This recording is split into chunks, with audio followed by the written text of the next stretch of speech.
Hello, everyone. Welcome to Mimi Sparkles. Welcome to my channel. This is my daily devotion. I'm just trying to move these boxes out of the way. I'm going to be having a daily devotion and posting every other day. So I'll read for 2 days and post every other day. So I last posted on New Year's Eve, December 31st. And today is January 2nd. And so I will be reading for January 2nd and for tomorrow, the 3rd. I am reading from a book called Jesus Calling by Sarah Young. And it is written from the perspective in which Jesus is speaking directly to us. So it's very beautiful. Relax in my healing presence as you spend time with me. Your thoughts tend to jump ahead to today's plans and problems. Bring your mind back to me for refreshment and renewal. Let the light of my presence soak into you as you focus your thoughts on me. Thus I equip you to face whatever the day brings. This sacrifice of time pleases me and strengthens you. Do not skimp on our time together. Resist the clamor of tasks waiting to be done. You have chosen what is better, and it will not be taken away from you. Okay, so the first verse is from the book of Psalms, which I love. And it says, "Look to the Lord and his strength. Seek his face always." And that is Psalm chapter 105, verse 4. This next one, I had a suspicion based on what the devotion said that these would be the verses that they were drawing from today. And I'm happy that they did. I love this. She had a sister called Mary who sat at the Lord's feet listening to what he said. But Martha was distracted by all the preparations that had to be made. She came to him and asked, "Lord, don't you care that my sister has left me to do the work by myself? Tell her to help me." "Martha, Martha," the Lord answered, "you are worried and upset about many things, but only one thing is needed. Mary has chosen what is better, and it will not be taken away from her." And that is from Luke chapter 10, verses 39 through 42. So what Jesus is saying there is that even though what Martha was doing was right, it wasn't that it was wrong to be making preparations and doing things, but Mary had chosen to spend her time simply with Jesus, spending time with him, learning from him, blessing him, just showing her devotion to him.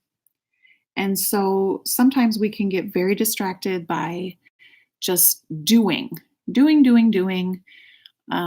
they might be, really good things that we're doing, but are we sacrificing our time with God in order to get those things done? I think that's where the danger comes in. And I am very guilty of that. I am a doer. I am a busy body. And a lot of times I don't slow down to spend much needed time with God.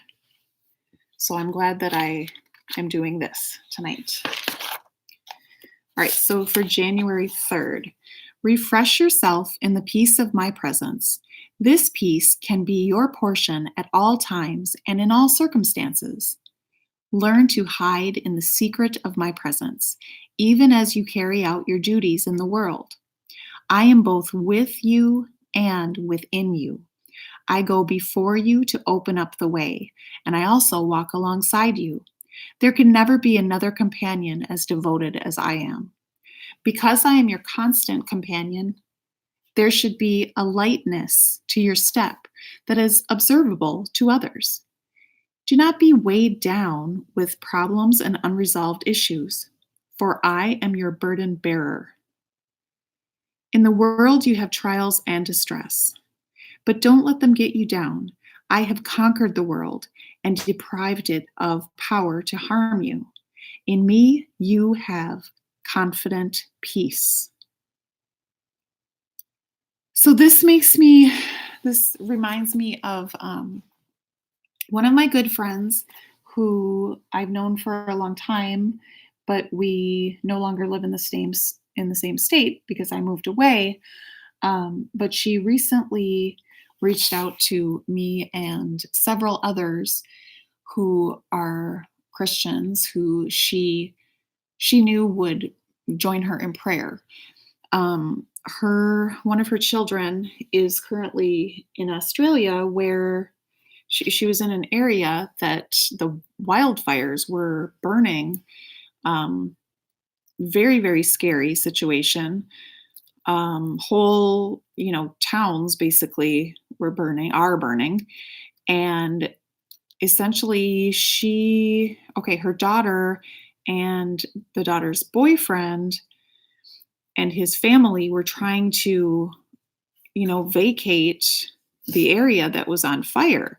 Well, first of all, a prayer was answered when um, his parents' home and his grandparents' home, and then some other family member, those three houses were completely untouched by the fire.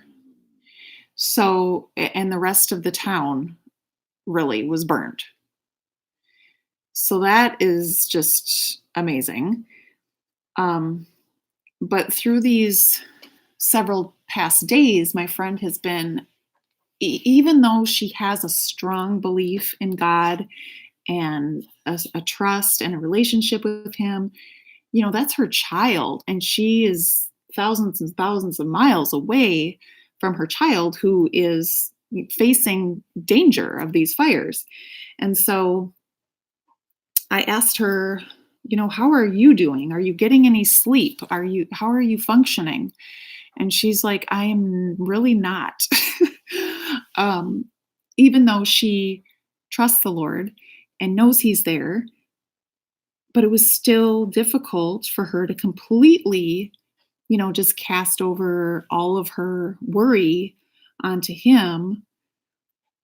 And so she was really consumed with thinking about what was going on or what could be going on, in the midst of having to work and go on with life. She has other children to take care of. Um, she was unable to sleep, etc. But just kept praying, kept believing, and I told her, I said, I'm believing. I am believing in the name of Jesus that she and those that she is with are going to be completely safe. And I just am claiming it right now in the name of Jesus. And I think we need to do that for each other when it's so hard to look at things in that way, in that confidence, with that same confidence when you are in the midst of it, when you are worrying about someone so close to you that it's just really hard to just blindly believe in faith. And yet He tells us that we can.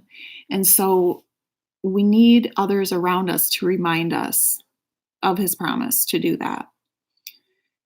So anyway, I just thought I'd share that with you. But they are now safe in Sydney, and they are, I believe, in a hotel, and all is well at this time. They were able to get out safely, but it took.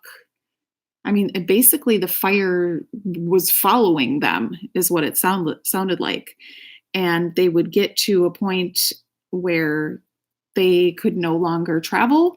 I don't know all of the details of the locations, etc., but I just know that they were not able to just easily get up and leave and get out of there. So anyway, now they have, and they're safe. And so we are praising the Lord today for that one. Okay, so I'm going to read the verses that go along with this January 3rd devotional that I just read. How great is your goodness, which you have stored up for those who fear you, which you have wrought for those who take refuge in you before the sons of men. You hide them in the secret place of your presence from the conspiracies of man. You keep them secretly in a shelter from the strife of tongues. That is from Psalm chapter 31, verses 19 and 20. And the next verse is from the Amplified version. So again, this version elaborates and sort of, I guess, just elaborates and amplifies, if you will. So it's just good to note that that's what it is. It's not, from the King James version. And just the further we get away from the original text, the more likely it is that we may be misconstruing something. However, I still think it's interesting to read. I have told you these things so that in me you may have perfect peace and confidence. In the world you have tribulation and trials and distress and frustration, but be of good cheer. Take courage, be confident, certain, undaunted, for I have overcome the world. I have deprived it of power to harm you and have conquered it for you. And those are beautiful words, I do have to say. That is from John chapter 16, verse 33. So that is the end. If you have a prayer request or a praise that you would like to share with others, I would love for you to leave a comment. I hope that you've enjoyed this, and I hope that you will come back in a couple of days when I come back and do another devotional. Bless you all. Please subscribe if you would like to. And yeah, I will talk to you all soon. Oh, where is it? You're welcome. Thanks for coming, Lori Lee. I loved your, I know I left a million comments, so you already know. I loved your dumpster dive video. That was too much fun. All right, I will see you later. See ya. Bye.